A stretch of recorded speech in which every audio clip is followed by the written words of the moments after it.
আজকে আমি রান্না করেছিলাম কচুর ডগা কেটে আমি দেখো সিদ্ধ করতে বসিয়ে দিয়েছি।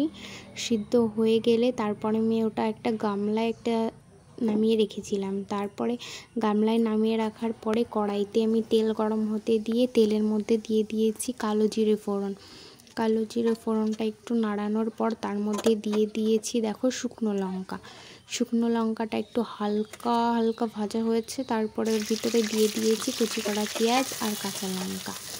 তারপরে সেটা একটু ভালো করে হালকা মতো ভাজা হয়েছে, ভালোই হালকা হালকা ভাজা হওয়ার পরে তার ভিতর দিয়ে দিয়েছি হলুদ লবণ।